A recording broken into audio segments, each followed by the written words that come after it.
Morning, everybody. Very nice to see everybody on this 1,000 Energies morning. We have a lot to get through today, and therefore we're going to skip shop news. We may catch that at the end, and we're going to jump right into this session. By the end of this session, you'll have a lot more information about metabolites related to tea. You'll have information on the polyphenol antioxidant nature of tea, particularly the wui, but also other teas related to other types of compounds, not compounds, other types of producers of those type of compounds. So you'll either be, and I forgot, you'll have a lot more long words in your vocabulary. And that's the best thing, because we're coming up to the holidays and you need to be able to sit down with relatives and friends and so forth and be able to roll these long words off of your tongue so that, this dispels arguments. You start right off with organoleptic. That's what I'm going to start off with today. And right away, you'll sound really, really smart. Now, what does that term, organoleptic, refer to? Taste, color, aroma, and flavor of any compound that you're looking at. So what influences the organoleptics of wui cliff teas? Really, it's the process that plays the major role in influencing that. All right, what part of the process? We pick the leaves, we grow the plants, we roast. Hey, we roast. That sounds like that part might be pretty important. Well, it's pretty important, but when you get to wui cliff teas, remembering over the last 3 weeks, we've gone through the whole process, the entire process. And let's divide that entire process into 3 major steps. So leaf rotation would be 1 step, pan frying would be a 2nd step, and then roasting. Leaf rotation. Now, what in the world does that refer to? That sounds like the pickers go out there, let's point this one towards the east so that the sun can catch it. Or no, let's take this one a little west. No, rotation refers to the withering. And why do we use rotation? Because we're always moving the bamboo flats where these leaves are located. And we're moving them around, we're moving them indoors, we're moving them outdoors, we're doing all those things. Now, are we doing this just to look beautiful out there and to earn our money, earn our keep? The answer is no. We're doing it because as part of the whole process, we're going to get to an endpoint which influences the flavor. So how does rotation of leaves influence the flavor? My gosh, that just seems like you're taking some leaves and moving them from one place to the other. Maybe it's cooler here, maybe it's hotter there. At the chemical constituent level, what you're doing is producing more amino acids. Amino acids. Sounds like I can get strong from drinking this tea. Well, let's go on and do the pan frying and see what you produce there, because you're going to produce another compound while you're pan frying, and that compound's going to be important. So you're going to produce, and here's another long word for the holidays that you can roll off your tongue: monosaccharides. Monosaccharides. Well, we know mono is 1, and saccharide is a sweet thing. So sugar. producing more sugars during the pan frying portion of the processing. Now you notice that what I've done is I've grouped these processes together, and the grouping of the processes is because you're getting to an endpoint, which I just described, amino acids in the first set of processes, monosaccharides in the second set of processes. Yes? How do you spell the very first too long for Scrabble word that you came up with? Too long for Scrabble word. I love this. No, this is not too long for, this is you crush your opposition when you roll this out, because they're going to challenge you.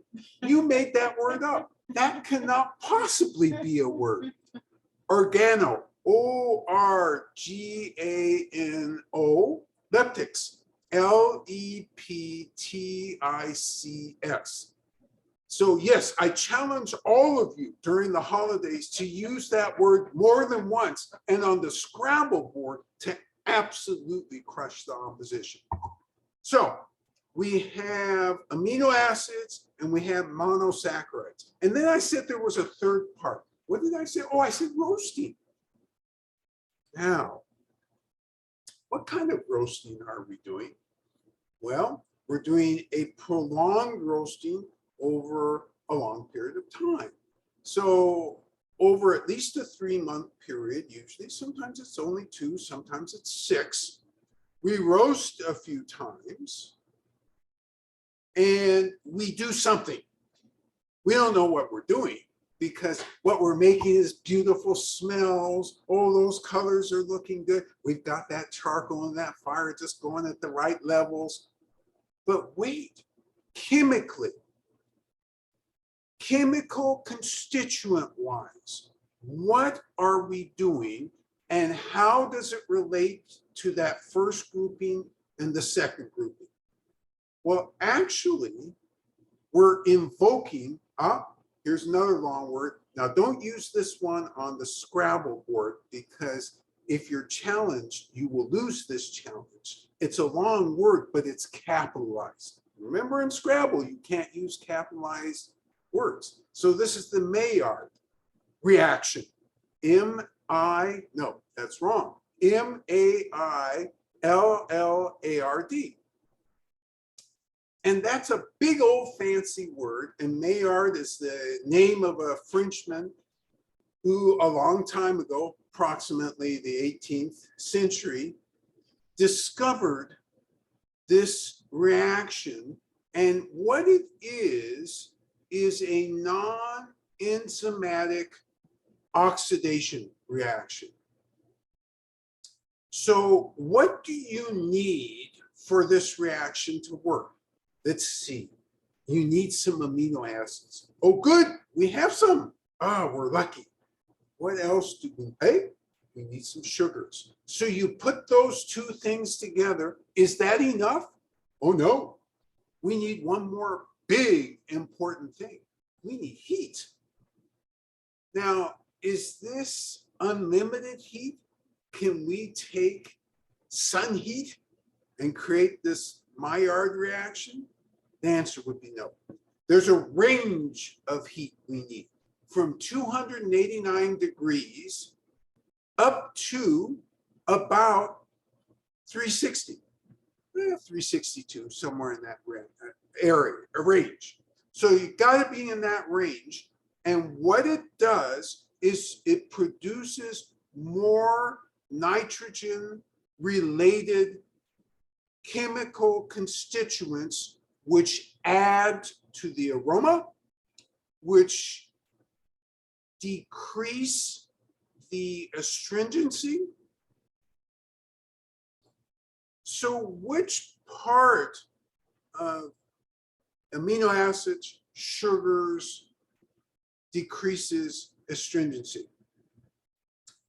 So by applying the heat to the amino acids, the astringency level, especially if it's medium roast, will decline. And which part gives you that burnt caramel, a little sweetness, a little bit of floral, a little bit of fruit sometimes. Well, it's those monosaccharides. And by doing it together within that temperature range, you get the ideal flavor by varietal. Now, I want to ask you this because all of you, week after week, prove how absolutely brilliant you are. So, is it the fact that each varietal has the same exact amount or the same even approximate amount of amino acids and monosaccharides as they go through this process? And the answer would be no.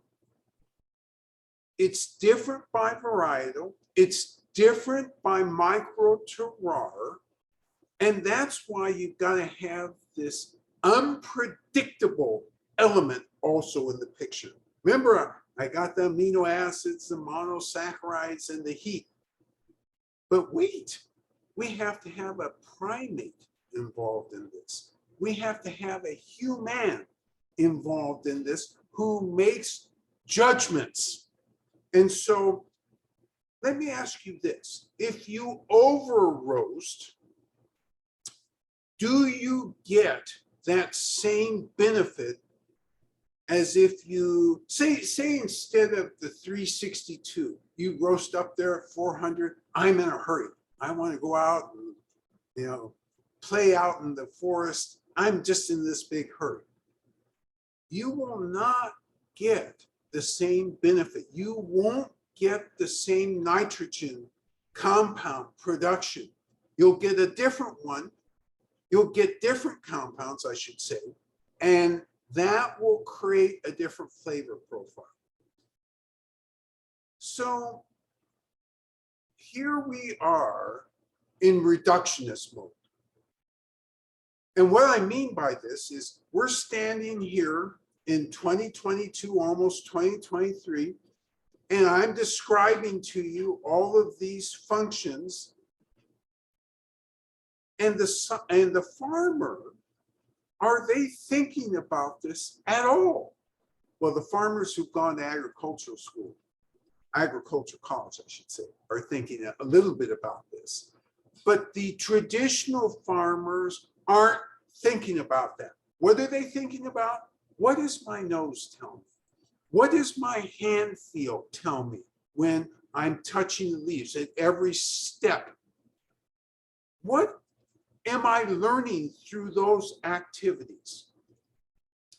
That is how the farmers came to this process. The scientists have come along and analyzed and now reduced it to these certain functions and rules and chemical constituents. So I can come up here and tell you this, but that's not what the older, very experienced farmers are thinking about. It's interesting. And this is, I think, part of, in quotes, progress, certainly part of development and experience and research. You learn more in anything you're doing as you apply scientific principles to understand it. But does that prevent you or aid you in being a better producer? It can aid, but remember, the great producers reached this without knowing any of these technical details. This is great for speeding up the learning process and then matching it with an old master and watching, and you get the two going together, and it's like, oh my God, this guy has gotten those I can see the monosaccharides, except you can't, but you can feel them. Yes. Is there a fancier word for nitrogen-related molecules? Oh, amines. Yeah, amines is a great word. Hetero cyclic nitrogen. That, I love that one. Heterocyclic nitrogen is a great word. You can pull that one out at the dinner For table anybody too. who accidentally puts cyclic down on the Scrabble board, you'd be like, aha. Yes, exactly. Oh, I can match this one up real good. All right. So this gives you some sense of what scientists are working on, and they're trying to determine, because they're trying to back into a complete understanding and analysis, so that when the next generation comes along, and what are we talking about?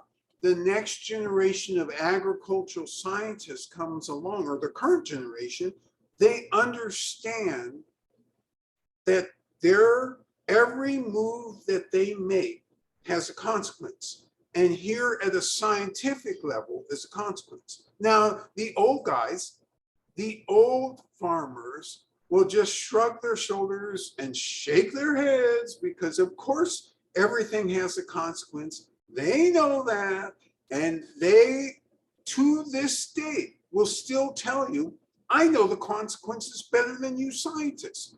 And in some ways, they do, because they still know where on the mountain, when they pick, they're going to get the best flavor. They know this, and scientists still haven't been able to determine exactly why. One is experiential knowledge, and one is reductionist knowledge. Both have a validity. However, if you ask me when I go to the Louise Mountains, and this is an unfair question, actually, I realize now, because what I was going to ask is, who do I hang out with the most? And as it turns out, I hang out with both parties. Xiaobei and I hang out with both parties a lot, because certainly the oldsters, the experienced farmers, they're fascinating to hang out with, because they give you all these details that no textbook or research paper will be able to give you. And the really smart young farmers, what they do is they go and hang out with the elder farmers. And instead of asking them questions, in China, you can ask questions and you'll get answers. Will the answers be any good? Well, the answers will be truthful. But again, it's like asking grandma, okay, you make this fabulous Christmas cherry pie. What is it you do, grandma? Grandma tells you. And let's see, how many minutes can grandma? Grandma tells you.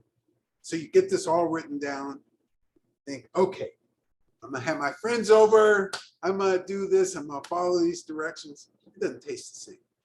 You have to observe, you have to watch, you have to ask questions in situ. You have to be there in order to understand fully the experience that you're being taught. Because farmers, grandmas, they all do a lot of steps. Here, the tea master does a lot of detailed steps, but if you aren't watching, it's really, really hard to get the complete picture, because the grandmas, the tea master, they have, and the old farmers, they have internalized a lot that they just don't express, because it's an assumption. Of course you would know that. So that is a part related to aroma, organoleptics, aroma, taste, color, and flavor. And that gives you some sense of what scientists are looking at right now. Now, before we enter into any other explanations, be they scientific or health-related explanations, I know that all of you are beginning to get thirsty. Me too. So I think what we should do is think about 1,000 energies, which, by the way, it's a cliff tea, so it goes through all the same steps that all the other cliff teas that the Wondrous and the Supernova went through. So there's nothing different about that. What's different about this is varietal and terroir. That's what's different about this. So I am very happy to have the tea master, who is also very thirsty, to come and actually demonstrate the brewing. So she'll do that first, and then she'll brew along with you. And then we'll get a real chance to understand 1,000 energies. So without further ado, it is my very great pleasure to bring the very strong and muscled tea master, Xiaobei, to demonstrate 1,000 energies. Hi, good morning. 早上好 everyone. Yes, we do Yancha from Wulong Mountain, yeah, in China. So Chinese call Yancha. The translator called rock tea, cliff tea. This is the, if people like to copy me, this same, the small size. I do large size, but the same thing, I finish same thing, I do Gong Fu Cha, I do Gong. Either one, I do small, I do large. Okay, first time, let's just help me. Okay, so here's the tableau that she has set up. She has a large cup, 16 ounce. She has a 16 ounce Yixing pot. She's got a small pot, and this is always a tribute to the tradition, because the tradition of Gong Fu tea has always been the small pot. And the fact that we use large pots doesn't mean we've left the tradition. We have a way of incorporating most of those traditions of small pot and the large pot. So the first thing she's going to do, and she's got tea pets there, or tea toys. First thing that tea master is going to do is heat everything up. She's drawn 200-degree water. She's going to heat the pot interiorly and exteriorly, and heat the cup as well in a minute. How many varietals of cliff teas are there? Okay, so the question is, how many varietals of cliff tea are there? And last week we talked a little bit about this in terms of naming conventions and aspects related to that. There are at least 100 varietals. It could be anywhere from 100 to 200. A few hundred years ago, if you had counted what was reported as varietals, they would have listed about 800 to 900 varietals. But I think at least 100 and probably under 200 is the number that you would be interested in. All right, she adds the 1,000 energies leaves to the heated teapot. She's already heated the recipient cup by putting 200-degree water in there. She shakes the leaves to wake up the leaves. Now I'm going to set the timer. And just sit down. 7.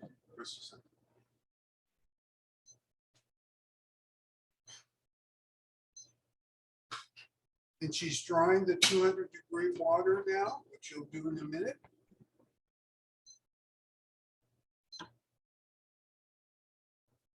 And she's going to add it as close to the side as she can, trying not to pour it directly on the leaves, but don't worry about this. This is a small detail. What accounts for the reduction in the number of varietals? Great question. So were farmers careless in the Wulong Mountains, and did they lose 600 or 700 varietals Or is there some other situation that caused the number of reported varietals to reduce from 800 plus varietals?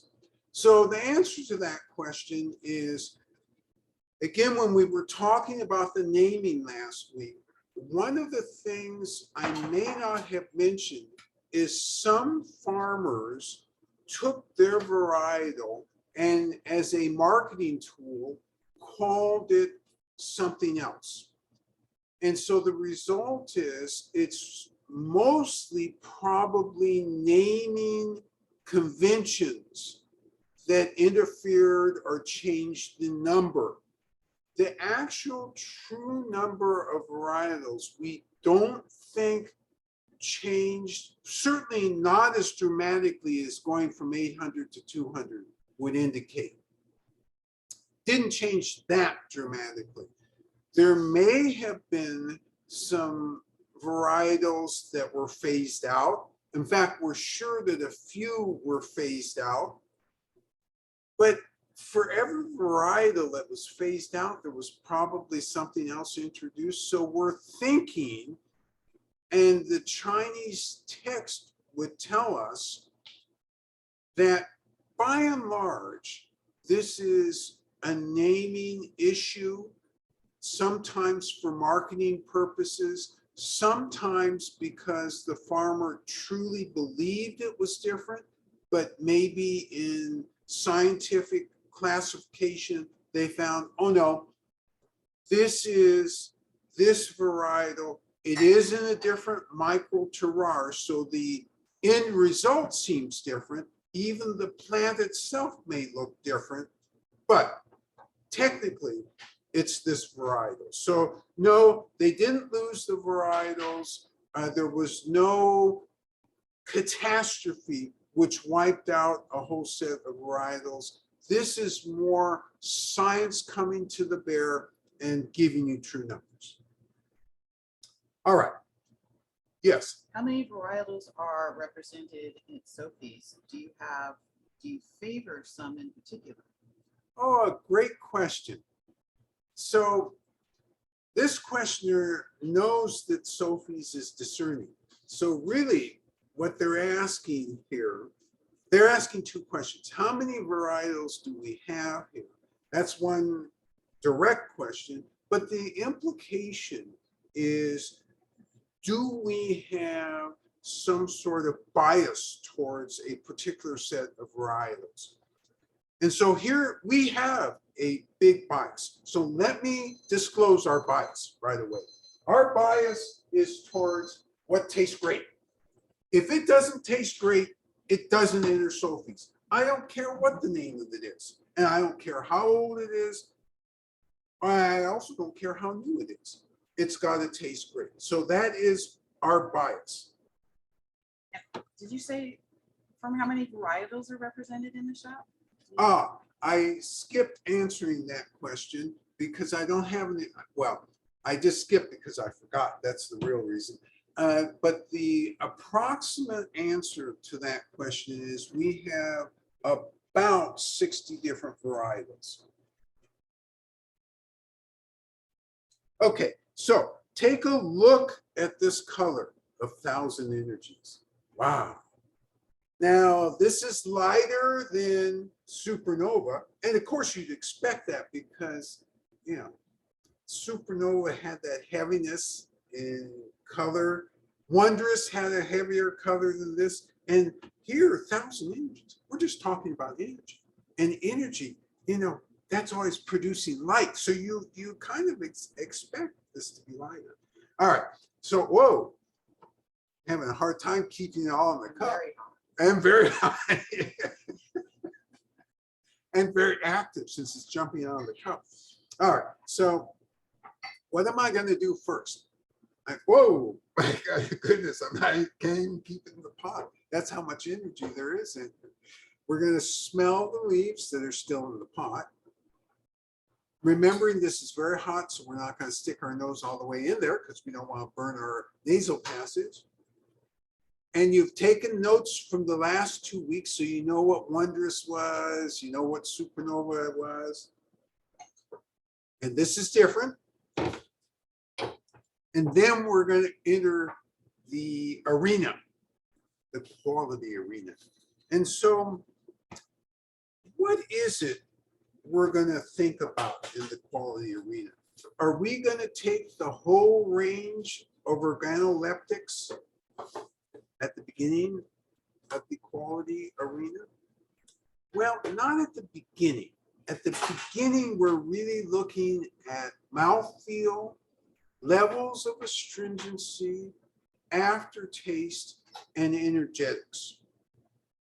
And as we look at this, you know, some of the things we need to think about. The tea will tell us the answers. It will give us all the information we need.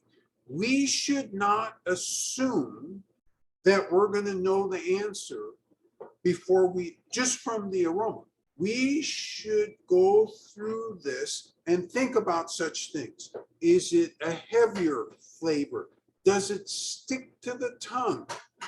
Or does it go down very smoothly and mellow and not stick? These are all elements that the tea will tell us. And again, without preconception. And that's why we've got to be present as we're going through the quality arena. So let me enter. Remembering, of course, that this is 200-degree liquid and that you can't chug this and that you have to take an inhalation. So this is very carefully done.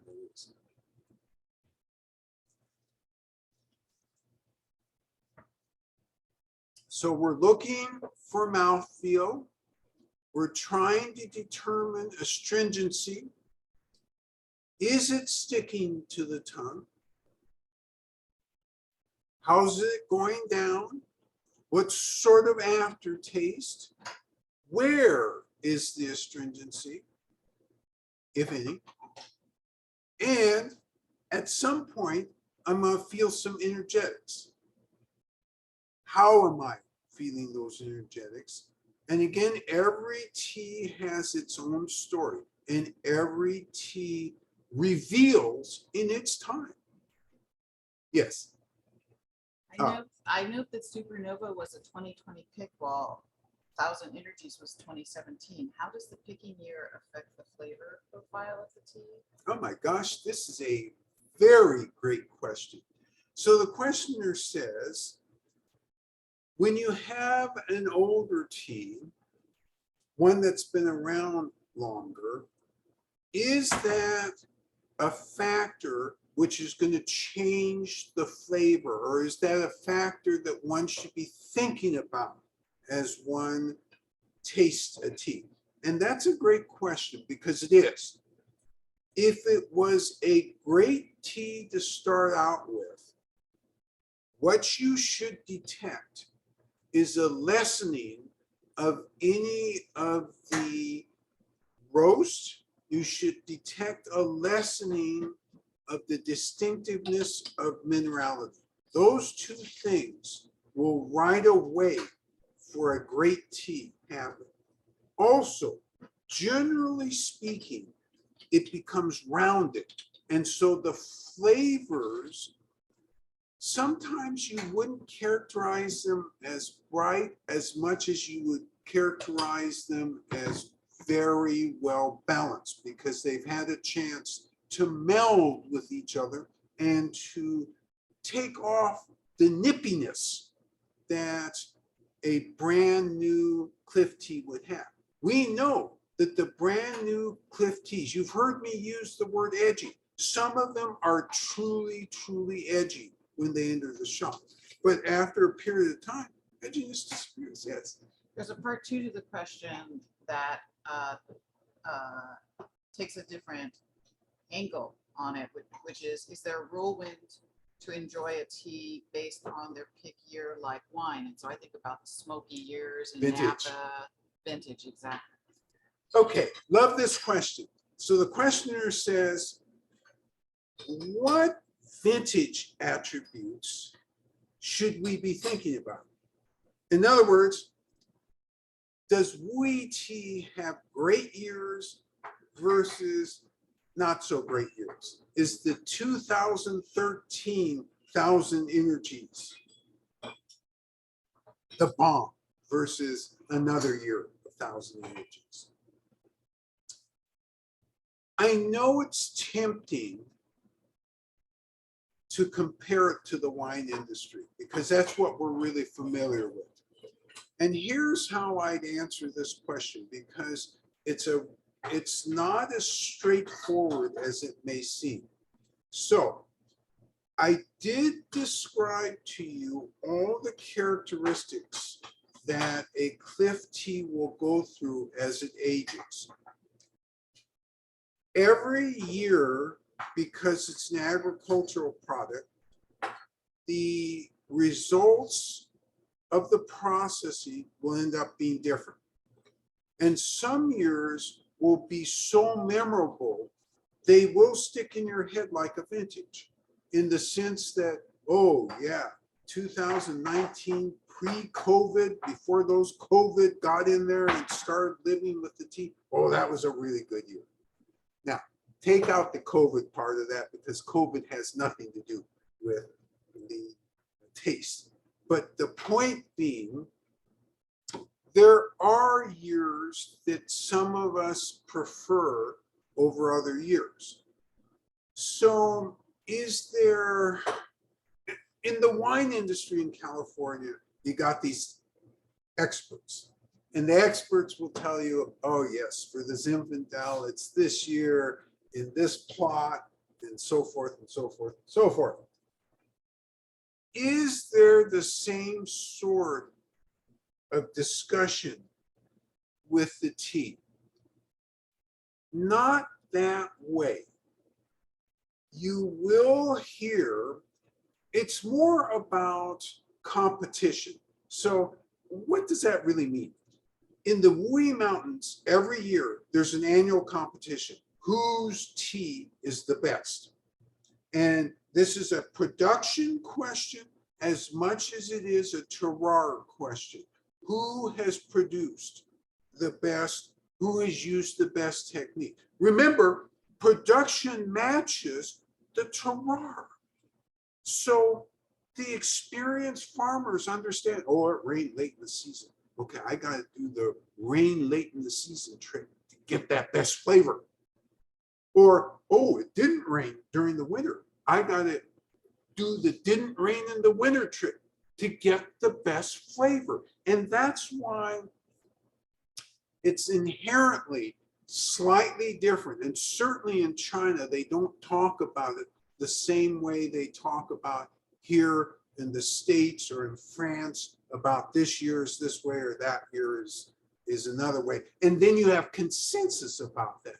You don't have consensus except insofar as the championship teas are judged. So every year there's 3 teas in the Wui Mountain.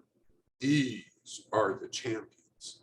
And so, yes, I prefer X year versus another year, but you don't have it generalized across the spectrum.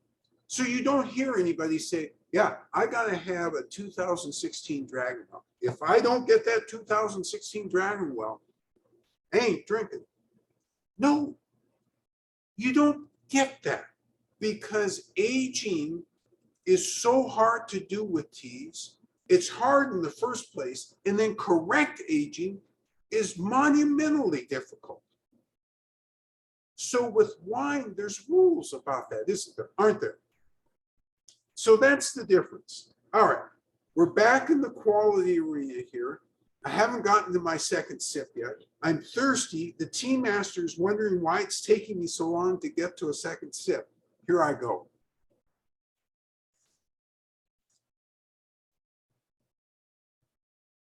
Oh, I've made my judgments about this. I've started to really grok the organoleptics. You really got to use this word during the Scrabble period. And now it's your turn to brew.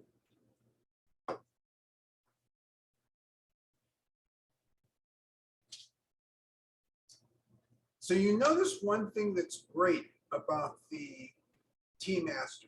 Her tableau is always extremely well organized. Nothing is out of place. She always goes through an almost identical ritual, so to speak, of how to get everything prepared, starting with the pot, making sure it's heated both inside and out, making sure that it's completely cleaned out.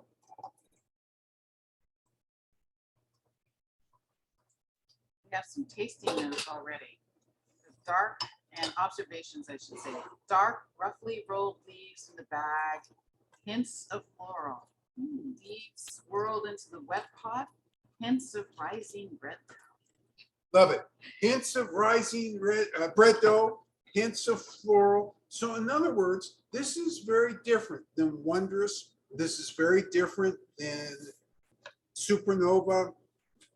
And you've identified right away that there's a difference in both the aroma and this was aroma. It was, yes, of the dry leaves compared Dry leaves, to, okay. dry leaves compared to wet. So Okay. dry leaves florality, wet leaves, that yeasty, bready scent. Okay, okay, great. All right, so you've heated the inside and outside of the pot. You've made sure it's absolutely clean, nothing left in the pot. You're drawing your 200-degree water.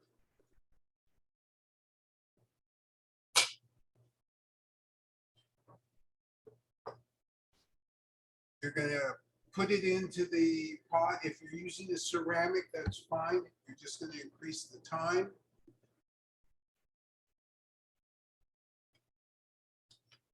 Okay, you've added the water, you set the timer, you're off and going. So we've got some initial traction now with some of the elements at a scientific level that seem to influence or have the biggest result in terms of end aroma and end flavor. Let's talk a minute about metabolites. So all plants have metabolites. And what are metabolites? They're byproducts of the energy machine in the plant. So the metabolism runs and it produces metabolites. Metabolites are generally speaking smaller molecules. You have primary, which are involved in growth and regeneration, versus secondary, which come through the same process as primary metabolites, but they do other things. So they work towards defending the plant, helping produce the seeds, producing phenolic compounds. Oh, used another great Scrabble word. What are phenolic compounds? Polyphenols, just an abbreviation for polyphenols. So that's why I'm talking metabolites right now, because all of us know that at the end of the day, we're hungry for antioxidants. And where do those antioxidants come from? They come from polyphenols. And in tea, which polyphenols are predominant? Well, catechins. There are 8 different catechin compounds which are predominant in tea. And so I ask you this: how should we rank the teas in terms, on average, which has more antioxidants and which has fewer antioxidants? So greens and yellows are very nearly equivalent at the top. Wulongs are next, and they belong to the top half. That means there's a bottom half. Let's talk about that bottom half for a minute. The bottom half are reds and true blacks and whites. Now, how in the world did whites fall into that? We'll talk about that in a minute. Timer has gone off. Tea master is separating the tea leaves from the tea liquor. The warmed leaves had a roasty scent with a bit of chocolate. Warm leaves, roasty scent with a bit of chocolate. So this thought of hints of chocolate continues to be part of the tasting profile of Cliff teas. And that's absolutely true.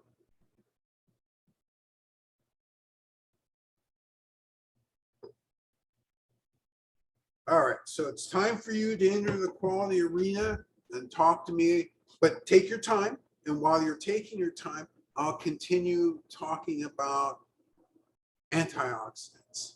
And where I left those antioxidants, you weren't surprised when I said the reds and the true blacks, but you were shocked, just shocked, that the whites were at the low end of the antioxidants. Why? So this is going to be surprising to you because on the surface, it looks like oxidation in general should mean fewer of the polyphenols, particularly fewer of the catechins. The issue with whites is that you get older leaves. That seems to be the main differing factor. Now, all of you are thinking, wait a minute, you didn't tell me you were serving aged leaves for all the whites. And so the answer is, I'm not. So for the silver needle, for the gossamer, for stunning, for compass, for eruption, these are all tea names, and they're all needle names. Those are not. Those are first picks, spring picks. And yet, you still, even with those, have a somewhat lower. And with those, you hear this interesting explanation from scientists because all of those buds, the needles, are covered with lots and lots of hairs. Apparently, those hairs interfere with the extrusion of polyphenols. In other words, they reduce the amount. So it sounds on the surface like, wow, polyphenols, the most are in greens, yellows, and wulongs, so I better stock up on those. What's the problem with that logic? The problem is that the polyphenols, particularly in greens and yellows, are less biologically available to the system. In other words, you absorb less. Whereas when you have oxidation, as characterized by whites, reds, and the true blacks, although there's fewer in them, you're absorbing more. So it's a picture that's a little bit muddled, and they're still devoting some attention to this and trying to make sure that this is the right explanation. But no matter what you feel about that explanation, the one thing that I can tell you that's incontrovertible is that the polyphenol antioxidant reaction in tea is one of the strongest in all of nature. In other words, go ahead and get out your vegetables, get out your grape seeds, get out lemon peels. In fact, get out Chinese herbal medicines. Put them all out there. And tea has more antioxidants than all the rest of them combined. Yes? A tasting note, the steeped leaves had a floral mineral scent. The tea liquor smells of caramel, and it's very round but bright at the same time. Round, bright tea liquor, smelling of caramel versus the leaves, which has a floral scent. Okay, you knocked out right away some key things. Round. Love that you use the word round. So there's no edginess in this. There's nothing to make this difficult to drink at all. I love also that you determined, hey, the volatiles, those small light molecules for the wet leaves, yeah, those are floral. When those gas off, they're floral. But the tea liquor itself, it doesn't really give you that floral. Instead, it gives you more of that burnt sugar, that caramel. And remember how this was achieved through the Maillard reaction. Yes. Another taster agrees. Bright is a great word. Also, it's a gorgeous, deep golden color. Love this. Still talking about organoleptics, bright golden color and a brightness of the flavor. So let's go back to a question that was asked a little earlier. And this is why vintage is so hard, because you use the word bright just now, but this is older. You also combined it with round, but it's older. Vintage has nothing really to do with this. The aging of this particular tea, the way we aged it here, because we aged it under ideal situation, it retains a brightness and no edginess. This is smooth with dryness on the top of my tongue. Smooth with dryness on the top of the tongue. And love this description, absolutely smooth. This is so easy to drink that you can actually almost serve this one to anybody. And if they're not experienced with Cliff teas, they're not going to have any difficulty in drinking it. Whether they like it or not, that's an individual taste and aroma. But in terms of, are there any aspects? Is it so astringent that it, jumps into bitterness? Is it really hard to swallow? Does it leave a non-cooling feeling in the throat? The answer is no. This is extremely, extremely easy. However, if you asked me to compare this to Wondrous, which you haven't yet, but you'll get around to it, Wondrous and Supernova have more complexity than this from my perspective. And to me, as a Cliff tea drinker, I really like that complexity. I like the mystery. I ask you this, is this a mystery? Not really. It's really coming across as easy, comfortable to drink. All right. So we're still here talking about polyphenols, differences in levels, and how many more polyphenols tea has than all these other compounds. Totally unexpected. And as such, if you're thinking about what you're looking for, if you're thinking about, well, I want an increase in the polyphenols and the antioxidants that I consume, you cannot go wrong with tea. In some cases, even the difference in tea types is multiple fold.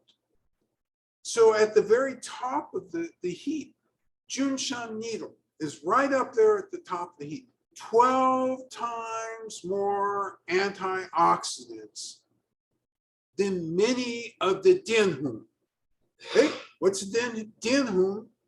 Let's define that again, the Yunnan Reds.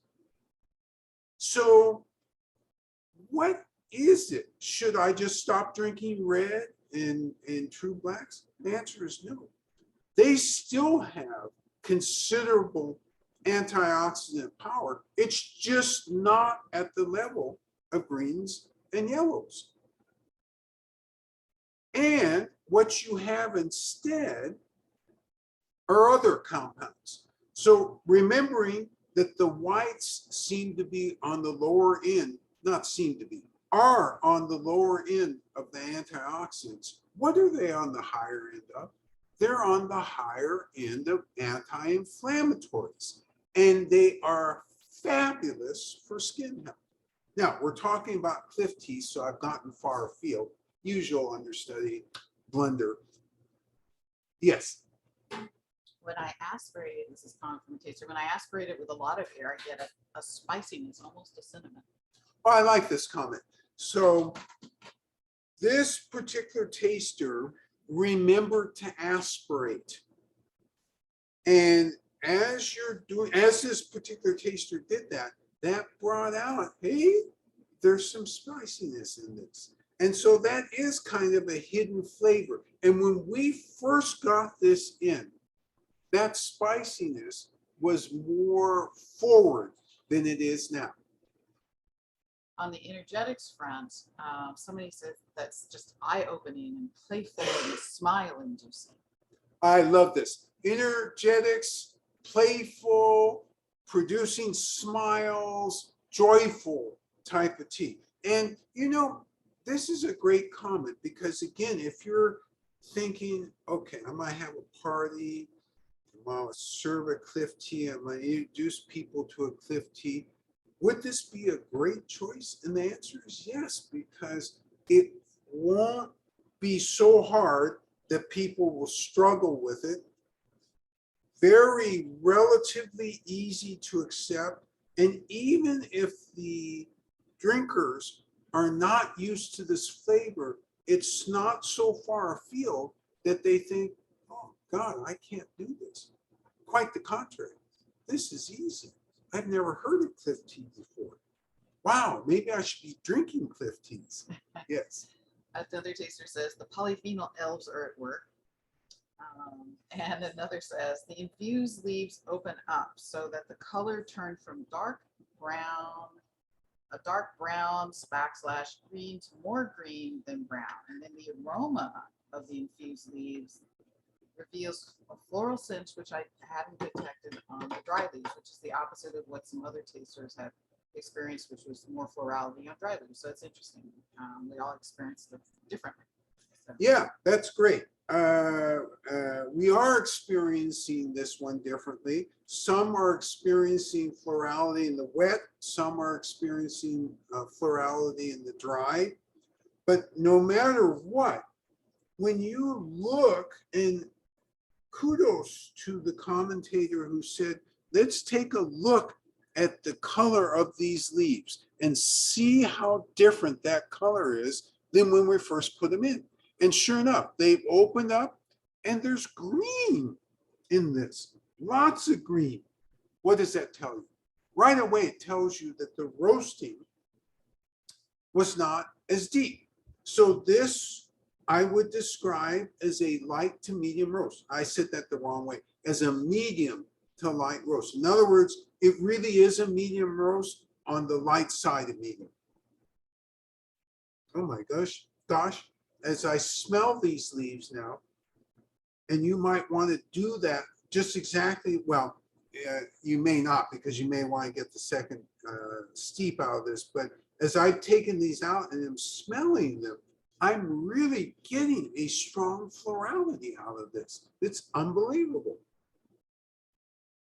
which I didn't when I was initially smelling. Another taster said now that the taste reminds her of a holiday cookie, and it makes her mind more bright and aware. A taster says it reminds her of a holiday cookie. I like this because they're getting a caramel, they're getting a hint of spice, maybe also a hint of sweetness. Great commentary because it's all in here. And as you explore and link the leaves to the tea liquor, all of a sudden the picture is complete. And this is why I said when you're tasting a cliff tea, and actually when you're tasting any tea, the tea composite, both the leaves and the liquors, tell the story. It isn't you tell the story, they tell the story, and you appreciate the story. All right, let's see how I'm doing with my story. Oh my goodness, right on time. So this session with the cliff teas over the last 3 weeks, you've had a chance to learn quite a bit about cliff teas, not only in terms of style and range, but also in terms of some of the elements that go into processing the tea leaves and what's important in those elements. You've learned a little bit about some of the alleged health benefits.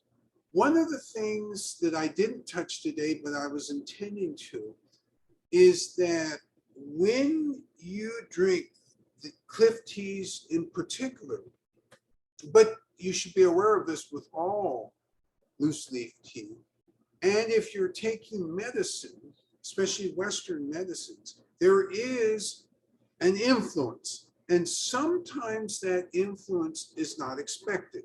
And so you've got to be aware of that. And you should always check in with your doctor, particularly if you're taking heavier Western medicines, because these teas have a way of mediating or changing the nature of that medicine, sometimes enhancing the effect, but doing quite the opposite with other medicines. So just be aware that if you're taking some, be sure that you're connecting with a medical professional, because you don't want an unexpected result. These teas are powerful.